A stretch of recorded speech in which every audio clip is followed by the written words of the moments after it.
गुजरात की खंभात विधानसभा सीट से विधायक चिराग पटेल ने अपने पद से इस्तीफा दे दिया था। चिराग ने विधानसभा अध्यक्ष शंकर चौधरी से मुलाकात के बाद विधायक पद से इस्तीफा दिया था। इसके बाद से ही कयास लगाए जा रहे थे कि वो फिर से बीजेपी का दामन थाम सकते हैं। इसी बीच आज उन्होंने प्रेस कॉन्फ्रेंस करते हुए उन्होंने कहा कि आगामी 4 फरवरी को भाजपा प्रदेश अध्यक्ष CR पाटिल की अध्यक्षता में भाजपा का दामन थामने वाले हैं। इस दौरान प्रेस कॉन्फ्रेंस में उन्होंने कांग्रेस पर जमकर निशाना साधा। कांग्रेस ने आक्षेप सिवाय कशुं देखाતું નથી। ભૂતકાળમાં આ જ કોંગ્રેસે એવો આક્ષેપ કર્યો હતો કે રામ ભગવાન કાલ્પનિક છે।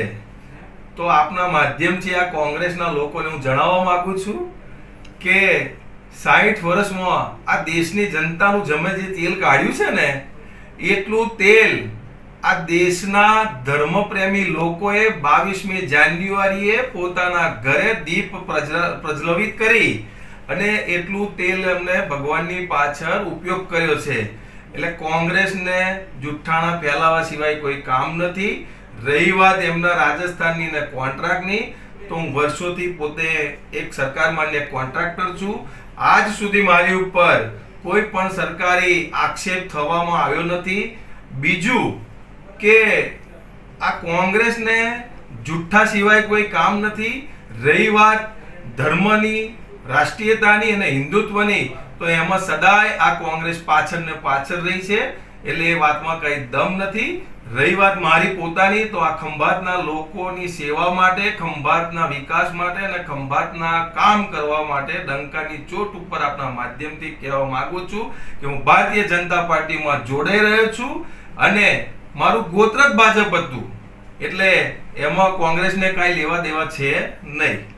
ભારતીય જનતા પાર્ટીમાં જોડાવા માટે તો કોઈ કારણ હોવું જ ના જોઈએ। આમ તો કારણ અત્યારે આપણા દેશના યશસ્વી માનનીય પ્રધાનમંત્રી શ્રી નરેન્દ્રભાઈ મોદી સાહેબ, એવા જ આપણા દેશના ગૃહમંત્રી માનનીય અમિતભાઈ શાહ સાહેબ જે રીતે દેશને ચલાવી રહ્યા છે અને જે રીતે દેશનો વિકાસ થઈ રહ્યો છે, એમાં વિશેષ કરીને આપણા ગુજરાતનો વિકાસ થઈ રહ્યો છે।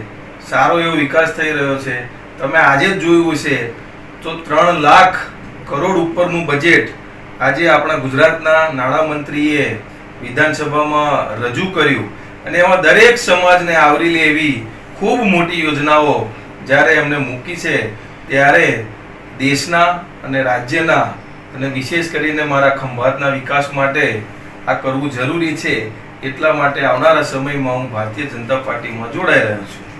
મારા ભાજપમાં જોડાવાથી ખંભાતની જનતાને અત્યાર સુધી ખંભાતમાં ભારતીય જનતા પાર્ટીની સરકાર દ્વારા ઘણો વિકાસ કરવામાં આવ્યો જ છે અને એટલે જ વર્ષોથી આ ખંભાતની બેઠક પરંપરાગત રીતે ભારતીય જનતા પાર્ટી પાસે જ રહેલી છે અને હું જોડાઈશ તો ઓર વેગ મળશે ખંભાતના વિકાસને।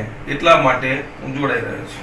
આગામી સમયમાં આમ તો મારે જ્યારે પણ હું ધારાસભ્ય તરીકે હતો ત્યારે માનનીય મુખ્યમંત્રી સાથે અંગત મુલાકાત મેં કરી હતી અને એ જ મુલાકાતમાં સાહેબનું મેં વિશેષ ધ્યાન દોર્યું હતું કે સાહેબ મારા ખંભાત છેવાડાનું છે, તો વિશેષ કરી અને આપ મારા ખંભાતનું ધ્યાન રાખજો। સાહેબે મને પ્રોમિસ આપેલું છે અને આવનારા સમયમાં જેમ કે વર્ષોથી પીવાના પાણીનો પ્રશ્ન હતો, એ ખંભાત શહેર સાથે સાથે ખંભાત તાલુકાના તમામ ગામોને આવરી લેવાય, સરફેસ વોટરથી આવરી લેવાનું અને આવનારા 2 જ વર્ષમાં ખંભાતના એક પણ ગામ કે શહેરના એક પણ વોર્ડમાં ભૂગર્ભ જળ પીવા માટે વાપરવામાં નહીં આવે અને એટલી મોટી યોજના સરકાર દ્વારા મંજૂર કરવામાં આવી છે। સાથે સાથે રસ્તાઓના કામ પણ મંજૂર કરવામાં આવ્યા છે। અત્યારે જ જોબ નંબરો બધા આવી રહ્યા છે। સાથે GIDC ભાગ 2 એની પણ જમીનની માહિતી સરકારમાંથી રેવન્યુ ડિપાર્ટમેન્ટમાં માંગવામાં આવી છે અને મામલતદારશ્રીએ જેટલી પણ રિઝર્વ જમીન છે ખંભાત તાલુકામાં એના સર્વે નંબરો સરકારશ્રીને મોકલી આપેલા છે।